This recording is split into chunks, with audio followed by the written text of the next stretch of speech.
aduna ngasi fawbada manipurgi kagiba MP amatana adumba parliament house da nikhingang baji ekogi hadakisna ahan banab sigumba tanja da bharti da natana apop country da laibasing maroina north east ki da lairiba ekoi mayam sina ekogi hadaki parliament da thangkiba ekogi ojab bimulna juda punna maksa loina thagat ba phongdola tanda nahan gi ngaw so chomya ya ramdaba aduga amuk sok sidaida magi khara nagnaba kambu haiba tare sidaida kogi political gi appointment macha macha thamje laibani adu muga khara paiba ari imi manu thopa moina ka allegation ne kana toro ko photo madudani da ikoina ikaiba pokpasi ngasi ga lairi bisu ma sa sol jidi ai hujje ki da kadre haiba natti ngasi da manipur prajana thengari ba issue mayam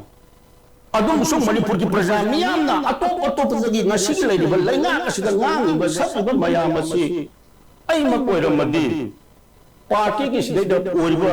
pham jidila na punsi gi adumara ai ki bong vote ko le ba kotha ba ya ba matam ne ba aduna ai nasu hena punjab duni inner gi lok sabha gi MP ai ko gi ojab bi morna khajikang thambada ai ko gi bharatiya janata party ki mai gai gi aduga ngasi mak mai ba basigi सासोल तो rebus minister जो रिबा मागी family सिन HYBE कर मदु car बे MLA सिन का सिदे दे allegation ने का तो रखदो मदु आई कोई खैकन खंथा नि अमु सु मदु मणिपुर की प्रजा मियाम ममांग यामना इकाई नाई कोई बा अदुबा साजत नि हाइना आइना समग थजन आई कोई मियोय बना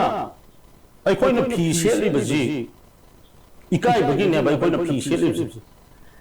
अदैदा ngasi da bharatiya janata party ki sida sawgadi basing party ki lairi basing sina karigumba mat khangdana makhoi ki mapur yana na bagna manipur ki praja na wage wajo sige sijo somda toro kana makhoi ki mapur yana na bagna kana toro propose ai koi politics sang ba na ha wena koi rajni yor ba koi da yamna ikai ba aduga nungai ta ba amasu adum isada adum khaw ba असुफुइना था तरा हुंबोय तरा मरी अदोलबा भारत की prime minister ओरिबा Narendra Modi ना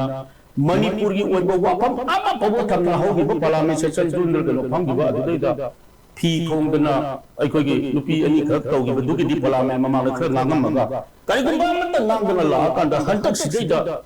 अइखोगी parliament house मनुंगा मदुसु पुथोय बदुसु अइखोगी सुमना डिस्कशन अदुगा इरियना प्राइवेट मेंबर जो खंगे डिस्कशन अवार की मतम दसु नते न भारत की प्रेसिडेंट ना अदुगम लबा हौन बि मटुन पार्लियामेंट की अहम सेशन दा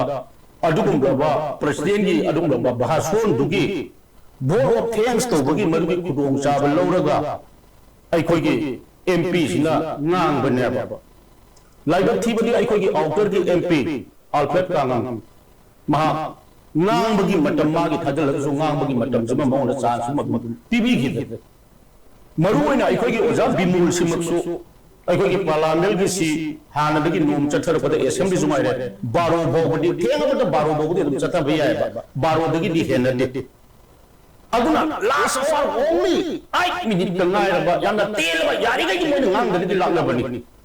adubu sidai da ai gi hana bada gi party gi gulsing ba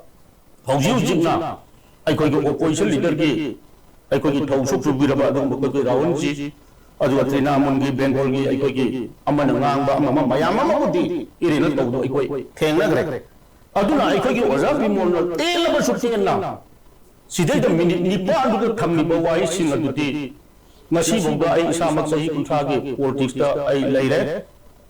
adagi khana dagi ai magna irena rainti gi aduda sok mar fu dagi ai ki family ai ki pabong jo bole ko pani hapen sing ai dagi rainti gi pa gi matung adum taula apani